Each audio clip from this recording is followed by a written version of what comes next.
Hello बच्चों। तो चलिए इस प्रश्न को पढ़ते हैं। बिंदुओं P से बने समुच्चय का समीकरण ज्ञात कीजिए जिसकी बिंदुओं A 4,0,0 और B -4,0,0 से दूरियों का योगफल 10 है। तो यहाँ पर देखो हमारे पास में जो बिंदु P है इससे जो समुच्चय का समीकरण है वो हमें ज्ञात करना है। देखो किस प्रकार का समीकरण है। जो बिंदु P है उसकी A और B से जो दूरियां हैं उसका जो योगफल है वो क्या आ जाएगा 10 है। ठीक है। तो देखो प्रश्न में आगे बढ़ने से पहले इस प्रश्न से संबंधित जो मुख्य अवधारणा है उसकी हम चर्चा कर लेते हैं। तो मुख्य अवधारणा देखो क्या आ जाएगी।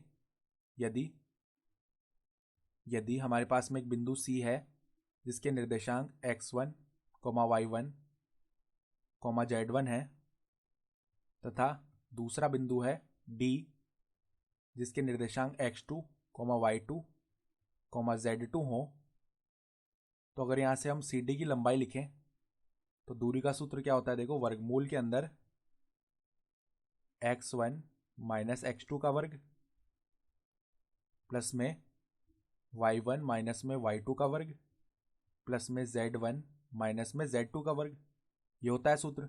तो देखो अब सवाल हमें क्या बोल रहा है। यहाँ पर एक बिंदु है P, इसके जो निर्देशांक है वो हम x y z ले लेते हैं। ठीक है। अब इससे जो A बिंदु है इसके निर्देशांक 4,0,0 हैं और जो B बिंदु है जिसके निर्देशांक -4,0,0 है। तो प्रश्न में क्या बोल रहा है कि PA और PB का जो योग है वो कितना है 10 है। तो देखो प्रश्नानुसार हम क्या बोल सकते हैं। PA प्लस में PB बराबर में कितना है 10। तो यहां से देखो लिख लेते हैं। PA का मान क्या आएगा वर्गमूल x1 माइनस x2 का वर्ग यानी कि x माइनस में 4 का वर्ग प्लस में y माइनस 0 का वर्ग यानी y का वर्ग आ जाएगा प्लस में z माइनस 0 का वर्ग यानी z का वर्ग आ गया प्लस में देखो PB का मान कितना आ जाएगा वर्गमूल x माइनस में माइनस का 4 यानी कि x प्लस में 4 का वर्ग प्लस में यहाँ पर भी y का वर्ग प्लस में z का वर्ग, ये आ जाएगा बराबर में कितना है 10 है। तो अब देखो ये जो प्लस के बाद वाला पद लिखा हुआ है इसको हम 10 के माइनस में लेके आते हैं तो क्या आ जाएगा वर्गमूल x माइनस 4 का वर्ग प्लस में y स्क्वायर प्लस में z स्क्वायर बराबर में 10 माइनस वर्गमूल x प्लस में 4 का वर्ग प्लस में y स्क्वायर प्लस में z स्क्वायर। अब हम क्या करते हैं दोनों तरफ वर्ग करते हैं। तो यहाँ पर तो वर्गमूल लगा हुआ है तो वर्ग करेंगे तो वर्गमूल हट जाएगा और x माइनस 4 का वर्ग भी खोल लेते हैं। तो एक्स स्क्वायर प्लस में 16 माइनस में 8x plus Y square plus Z square बराबर में यहाँ पर a माइनस बी का जो वर्ग होता है उस तरीके से खुलेगा ये यानी a square plus B square minus का 2ab यानी 100 प्लस में यहाँ पर देखो एक्स स्क्वायर प्लस में 16 प्लस में 8x प्लस में वाई स्क्वायर प्लस में जेड स्क्वायर माइनस में 2 गुणा a गुणा b यानी कि 2 गुणा 10 20 हो गया और वर्गमूल के अंदर क्या आएगा x प्लस में 4 का वर्ग प्लस में वाई स्क्वायर प्लस में जेड स्क्वायर, ये बन जाएगा।